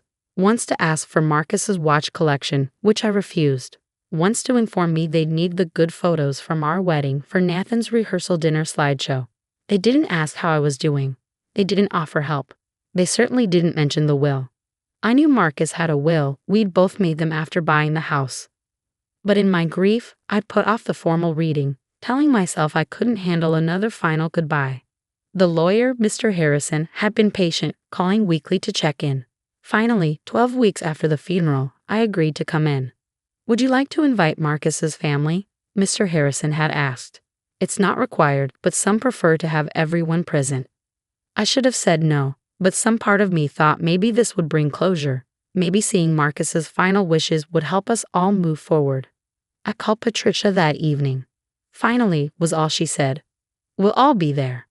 The law office of Harrison & Associates occupied the top floor of a restored Victorian building downtown. I arrived 15 minutes early, wearing the same black dress I'd worn to the funeral because it still felt wrong to wear color. The receptionist, a kind woman named Dorothy, brought me tea and told me Mr. Harrison would be ready soon. Marcus's family arrived exactly on time, flooding the quiet waiting room with their presence. Patricia wore a navy suit that probably cost more than most people's rent, her pearl necklace catching the light as she surveyed the room with disapproval. Richard followed, checking his phone and muttering about parking. Nathan came last with Scarlett, who was scrolling through what looked like a wedding planning app. "Elena," Patricia said, her tone suggesting she found something distasteful on her shoe. "You look tired." "Mom," Nathan warned quietly, but she waved him off. "I'm just concerned. It can't be easy handling everything alone. A woman your age should be thinking about moving forward." 3 months. My husband had been dead for 3 months. Mr. Harrison appeared before I could respond, ushering us into a conference room with floor-to-ceiling windows overlooking the city. The autumn light streaming in seemed too cheerful for the occasion. We arranged ourselves around the polished table, Marcus's family on one side, me on the other, the empty chair beside me screaming his absence. "Thank you all for coming," Mr. Harrison began, opening a leather folder. "I know this is difficult, but Marcus was very clear about his wishes. He updated his will 6 months ago, actually after the company's expansion." Patricia shifted in her seat. 6 months ago. "Yes, he came in personally, said he wanted to ensure everything was properly documented given the business's growth." Mr. Harrison pulled out a sealed envelope. "Now the will is straightforward. Marcus has left the entirety of his estate, the business, the house, all financial accounts and assets, to his wife, Elena." The silence lasted maybe 3 seconds. "That's impossible," Richard said flatly. "The business was built with family money." "I beg your pardon." I looked at him in disbelief. "Marcus and I built that company from nothing. We worked out of our apartment for 2 years before we could afford an office." "With the loan we gave him," Patricia added smoothly. $50,000. Family investment in a family business. This was news to me. Marcus had never mentioned any loan. We'd bootstrapped everything, living on raiment and dreams until we landed our first major client. I started to say as much when Nathan cleared his throat. "Look, Elena, no one's trying to be difficult here, but Marcus is gone, and you have to think about what he would have wanted. His brother's getting married. It's a major family event. Surely he'd want to contribute." "Contribute?" I stared at them. "Are you asking me for money for your wedding?" Scarlett finally looked up from her phone. "It's not about asking. It's about what's right. Marcus promised to pay for the platinum package at the Riverside Manor. $20,000 just for the venue plus." "He what?" I turned to Nathan. "Marcus never mentioned." "Of course he didn't tell you," Patricia interrupted. "He knew you'd make it difficult. You always were practical about money. But family comes first. That money belongs to Nathan's wedding." Mr. Harrison cleared his throat. "Perhaps we should review the actual will." "The will is wrong," Richard stated. "Our son's money belongs to his family, blood family. He gestured at me like I was furniture, was just a 5-year inconvenience. Nathan needs that money for his future, for his real family." "I am his family," I said quietly, anger finally breaking through the grief. "I was his wife." "For now," Patricia said. "But you're young. You'll remarry. Meanwhile, our bloodline continues through Nathan. It's only right that Marcus's money goes to support that continuation. The wedding, the honeymoon, the house they'll need." "The house?" I laughed, short and bitter. "You want me to fund Nathan's entire life." "Our son's money," Richard repeated firmly, "should go to our son's brother. If you had any decency, any real love for Marcus, you'd understand that. You'd sign it all over willingly." "I think we should continue with the reading," Mr. Harrison interjected, but Patricia stood up. "There's nothing to read. That will is fraudulent. Marcus would never leave everything to her while his brother struggles to pay for a proper wedding. We'll contest it. We'll prove she manipulated him, isolated him from his family." "You isolated yourselves," I snapped. "When was the last time you called him without wanting something? When did you ever visit without criticizing our house, our choices, our life?" "The only time Nathan spoke to Marcus in the last year was to ask for money." "How dare you?" "Mrs. Patterson," Mr. Harrison's voice cut through the brewing storm. He was holding a second envelope, this one with a red seal. There's more. Patricia slowly sat back down, eyes fixed on the envelope like it might bite. Mr. Harrison opened it carefully, pulling out what looked like a letter and several documents. Marcus left specific instructions that if anyone contested the will or challenged Alina's inheritance, I was to open this secondary packet. He unfolded the letter, and I recognized Marcus's handwriting immediately. My throat tightened. "Shall I read it aloud?" Mr. Harrison asked, looking at each of us.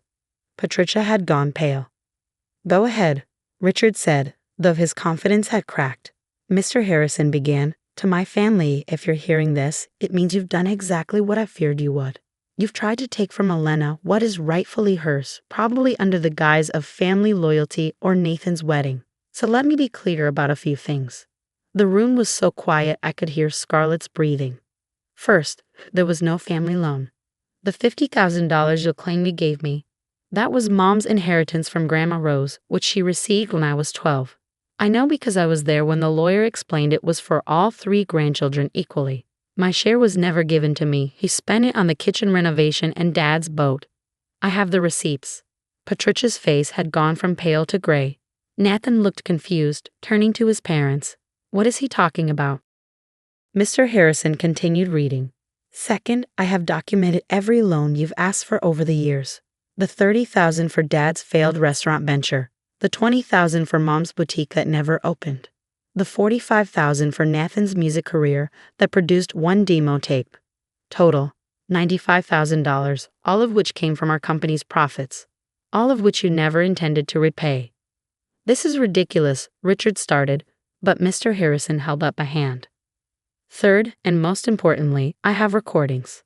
Every holiday dinner where you told Elena she wasn't really family because we didn't have children yet. Every phone call where Mom suggested I could do better with someone from our kind of people.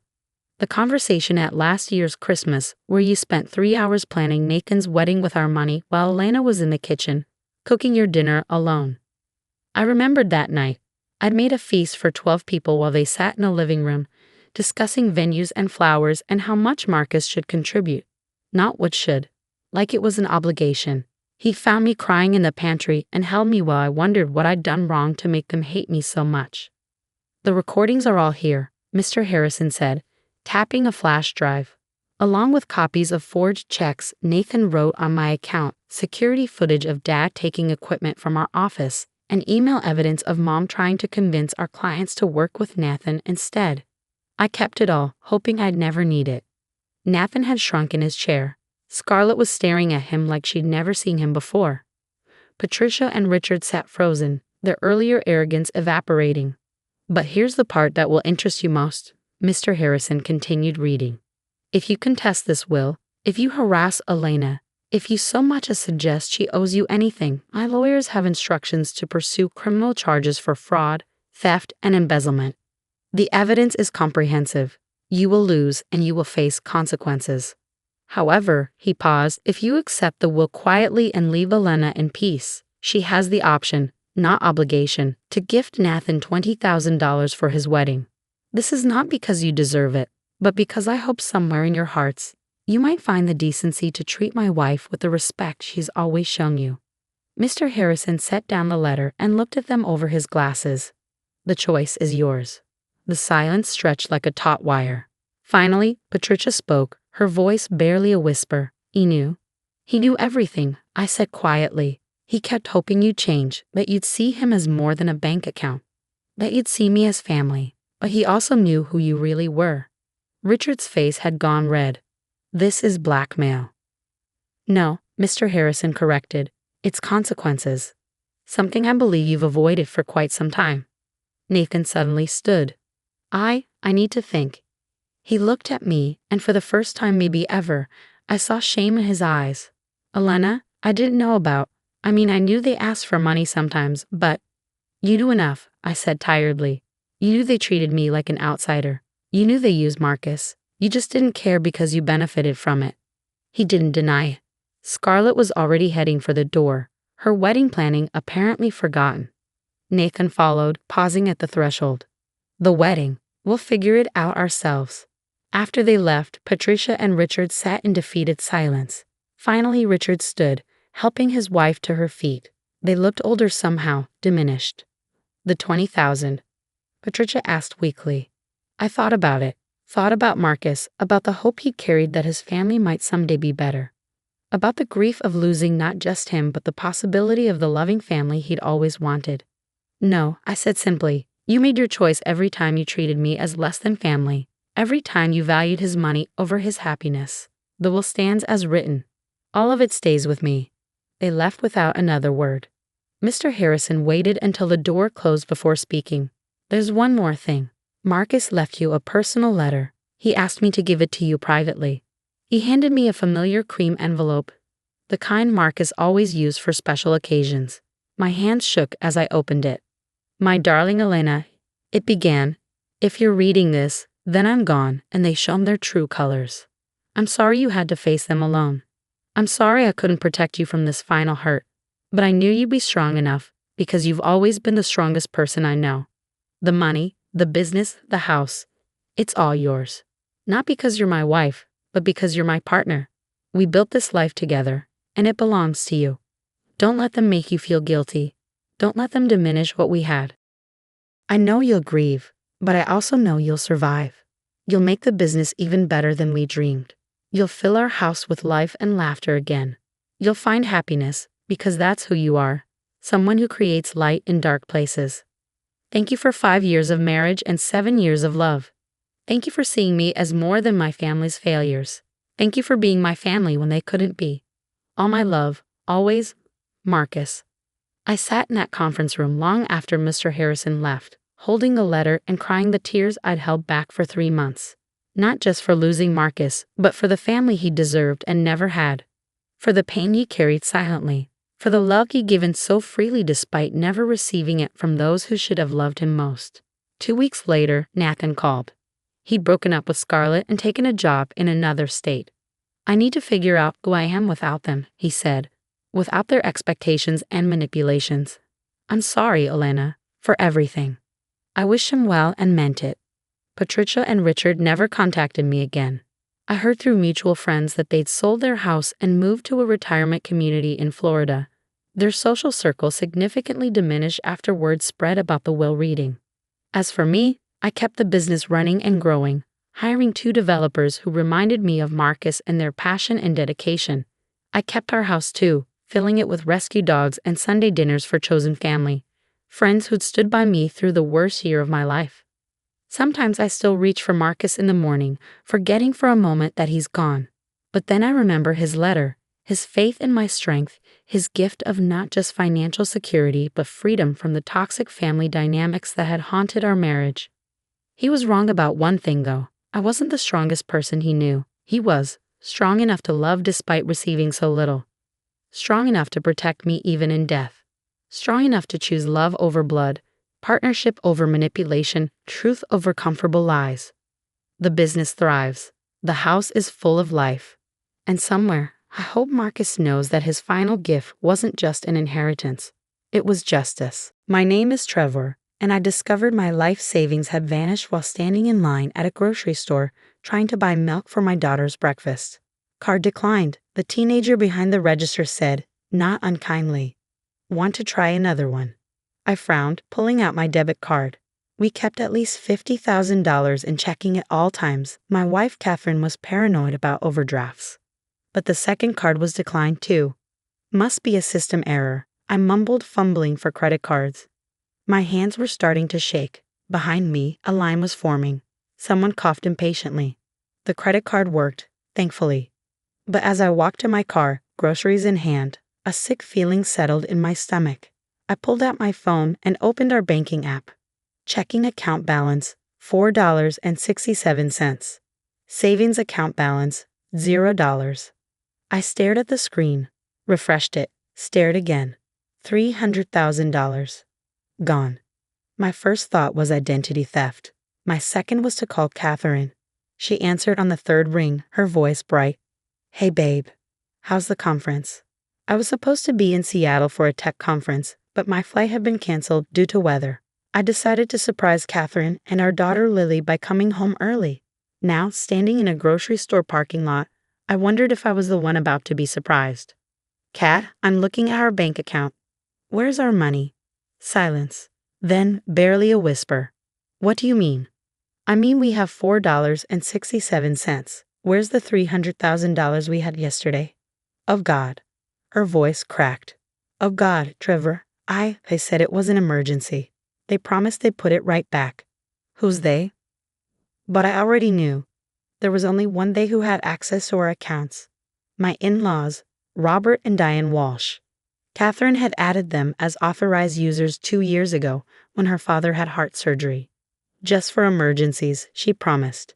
Just in case something happens and they need immediate access to funds. I protested initially, told her we could wire money if needed, that giving them direct access was unnecessary. But Catherine had cried, talked about how her dad almost died, how she needed the peace of mind. I caked like I always did when she cried.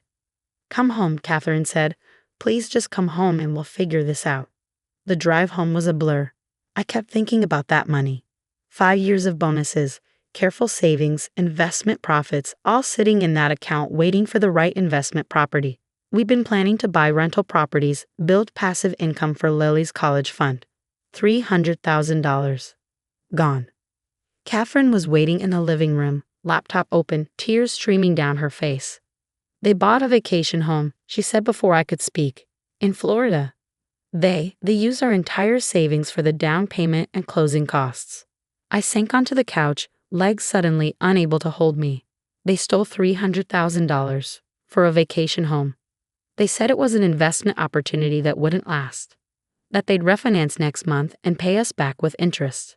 She turned the laptop toward me. Then they posted this an hour ago. Instagram. Robert and Diane grinning in front of a massive beach house. The caption, dreams do come true. After years of hard work, we finally own our piece of paradise. Hashtag beach life, hashtag blessed, hashtag vacation home, hashtag retirement goals. The comments were full of congratulations. Friends and family members praising their success. Someone asked how they afforded it, and Diane had replied, smart investments and the grace of God. The grace of God, and their daughter's bank account. Call them, I said, my voice surprisingly steady. Right now, speakerphone. Catherine's hands shook as she dialed. Robert answered on the second ring, his voice jovial. Katie girl, did you see the pictures? Isn't it gorgeous? Dad, where's our money? What money, sweetheart? The $300,000 you took from our account. Oh, that. His tone shifted, became dismissive. We borrowed it for the down payment. Like we told you, we'll pay you back next month when the refinancing goes through. This property was about to get snatched up. We had to move fast. You told her. I couldn't keep the anger from my voice. When? Because she sure as hell didn't tell me. Trevor? Robert sounded surprised. I thought you were in Seattle. Flight was canceled. Good thing too, or I wouldn't have discovered you robbed us until I tried to pay for the hotel. Robbed? Diane's voice came through, shrill and offended. How dare you? We're family. Family helps family. Family asks before taking $300,000. Catherine gave us access. We assumed that meant we had permission to use it when necessary. Necessary? I was standing now, pacing. A beach house is necessary. It's an investment, Robert said, his tone condescending. You young people don't understand. This property will triple in value in 5 years. We're doing you a favor. Then why didn't you use your own money? Silence. Then Diane. Our credit isn't what it used to be. A few missed payments here and there. Banks are so unforgiving these days. Catherine made a small sound, pain or realization, I couldn't tell. Mom, Dad, you said you'd pay us back next month. How? If your credit is bad, how will you refinance? We'll figure it out, Robert said breezily. Maybe you could co-sign. I hung up. Catherine stared at me and burst into fresh tears. I'm so sorry. I'm so sorry. I never thought. They're my parents. I never thought they'd. Part of me wanted to comfort her. The other part, the larger part, was calculating how many years of our lives had just been stolen. But before I could speak, my phone rang. Unknown number. Hello? Mr. Morrison, this is Agent Sarah Coleman with the FBI's Financial Crimes Division. I'm calling regarding some suspicious activity on your bank accounts. Are you available to meet? My blood turned to ice. The FBI? We were just about to call the police. Sir, I appreciate that, but this is part of a larger investigation. Can you and your wife come to our field office within the hour? And bring any documentation you have regarding Robert and Diane Walsh's access to your accounts. The field office was a nondescript building downtown. Agent Coleman was younger than I expected, with sharp eyes that missed nothing. She listened to our story without interrupting, occasionally making notes. Here's what you don't know, she said when we finished. Your in-laws have done this before. Multiple times. Different states, different family members, always the same pattern. Get access to accounts for emergencies, wait for the right moment, then clean them out for real estate purchases. Before? Catherine's voice was small. They've done this before. 4 times that we know of. Your aunt in Texas, they took her retirement fund. Your father's brother in Michigan, cleaned out his children's college funds. 2 cousins in Ohio and Nevada. Each time they promised to pay it back, then claimed the properties are family investments that will benefit everyone. But no one ever said anything, Catherine protested. Because they target family, because they promise to repay, because people are embarrassed, and because, until now, they've been smart enough to take amounts just under federal reporting requirements. Coleman leaned forward. But $300,000? That triggered automatic alerts, and the pattern of behavior across state lines makes this our jurisdiction. So you'll arrest them? I asked. We're building a case, but I need your help. She slid a document across the table. We want to record your next interaction with them. Get them to admit to the theft, discuss their pattern of behavior. With your cooperation, we can end this permanently. Catherine grabbed my hand under the table. What about our money? Once we freeze their assets, including the property, he'll be first in line for restitution. But Mr. and Mrs. Morrison, I need to be clear. Based on their history, they're likely already planning their next move. Who else in your family has given them financial access? We exchanged looks. My brother, Catherine whispered. In California, Dad helped him set up a trust for his kids, has full access. Coleman nodded grimly. We'll need his information immediately. The next 3 days were a whirlwind. FBI technicians wired our house. Catherine called her parents, begging them to come over to discuss everything calmly. They agreed, probably thinking she'd convince me to let it go. I'll never forget the moment they walked into our home. Robert wearing a new Rolex. Diane carrying a designer purse I'd never seen before. Both tanned from their beach house shopping trip. They looked like successful retirees, not serial thieves who preyed on their own family. Trevor, Robert said, extending his hand like nothing had happened. Let's discuss this man to man. I shook his hand, knowing the FBI was recording everything. Sure, Robert. Let's discuss how you stole $300,000. Borrowed, Diane corrected, settling onto my couch like she owned it. And frankly, her attitude is very hurtful. We're trying to build family wealth. By stealing from family members? Catherine's voice was stronger than I expected. Agent Coleman told us about Aunt Beth, about Uncle Stan, about Jenny and Michael. The color drained from their faces. Who's Agent Coleman? Robert asked, but his voice had lost its confident edge. FBI, I said simply. Financial Crimes Division. Turns out stealing from family members across state lines is a federal offense. Who knew? Diane stood abruptly. We're leaving. Sit down, Mom, Catherine said coldly. For once in your life, you're going to explain yourself. What followed was 40 minutes of the most narcissistic justification I'd ever heard. They weren't stealing. They were consolidating family resources. They weren't lying. They were protecting less financially savvy relatives from bad decisions. The properties weren't theft. They were family investments that would benefit everyone eventually. And what about the Rolex? I asked, pointing to Robert's wrist. Is that a family investment too? I deserve nice things after working hard all my life, he snapped. With other people's money? That's when Diane made the mistake that sealed their fate. You're being dramatic. It's not like we killed anyone. So we moved some money around within the family. Big deal. If Catherine hadn't married someone so controlling, this would all be fine. Controlling? I laughed, actually laughed. I'm controlling because I don't want you to steal our life savings. See? She turned to Catherine.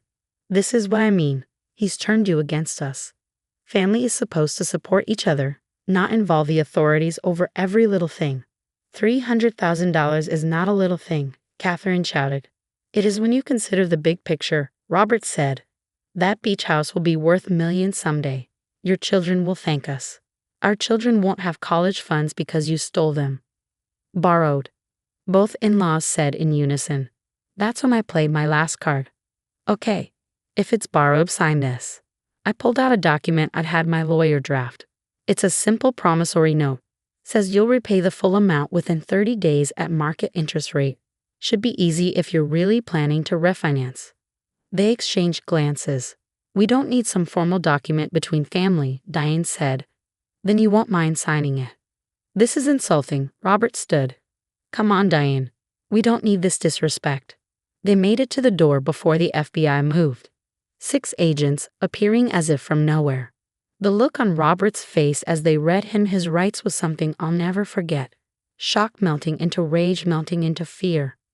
You set us up. Diane shrieked at Catherine. Your own parents? You stole from your own daughter, Catherine replied, tears streaming but voice steady. From your granddaughter's future, from everyone who loved and trusted you. As they were led away in handcuffs, neighbors watching from windows, Diane turned one last time. We'll never forgive you for this. Good, Catherine said. That makes us even. The aftermath was swift. The FBI found evidence of 2 more victims we didn't know about. The beach house purchase was frozen, along with their other assets. Turns out they'd been living entirely off stolen family money for years, moving from relative to relative like financial vampires. The investigation revealed the full scope. Over $1.8 million stolen from 8 family members over 6 years. Each victim had been told they were the only one, that it was a one-time emergency, that the family investments would make everyone rich. We got most of our money back after the assets were liquidated. Not all, legal fees and time value ate into it, but enough to restart our plans, our dreams. Catherine's brother managed to freeze his accounts before they could touch them, thanks to our warning. The hardest part wasn't the money. It was watching Catherine grieve the parents she thought she had. The ones who loved her, who would never hurt her, who just needed help occasionally. Those parents never existed. Robert and Diane were sentenced to 5 years each. Federal prison, no parole. They tried to play the elderly card, the health card, even the we're family card one last time. The judge wasn't moved. You betrayed the most fundamental trust, she said during sentencing. The trust between parent and child. You didn't just steal money, you stole faith, security, and peace of mind from those who loved you most. We don't visit. Catherine tried once, but they spend the entire time blaming her for their situation. They've written letters, long, rambling things about forgiveness and family unity. We don't read them anymore. Lily's too young to understand why she doesn't see her grandparents anymore. Someday we'll have to explain. For now, we just say they're away. It's not a lie. They are away. And they're staying there. The beach house sold at auction last month. A nice retired couple bought it, planning to make it their forever home. Catherine found out through a cousin and cried for hours. Not for the house or the money, but for the family that could have been if her parents had been different people. Me, I learned 3 lessons. First, love and blood don't guarantee trustworthiness. Second, when someone shows you who they are through their actions, believe them, not their words. And third, family isn't who you're related to. Family is who shows up without stealing from you, who helps without helping themselves to your life savings, who loves without a price tag. Catherine's building that family now. Friends who've become sisters, mentors who've become mothers, people who prove every day that you can choose your family, and sometimes that choice is the greatest gift you can give yourself.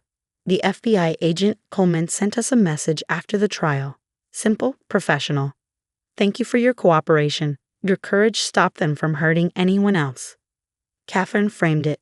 It sits on our mantle where family photos used to be. A reminder that sometimes the hardest thing to do is also the rightest. That protecting others sometimes means confronting the ones you love. That family isn't about blood. It's about trust. And trust, once shattered, can't be rebuilt with Instagram posts and empty promises. It can only be earned, one honest moment at a time. With people who understand that love means protecting each other, not preying on each other. We're building that family now. Without them, without their poison dressed up as love, without their theft disguised as help. And honestly, we've never been happier.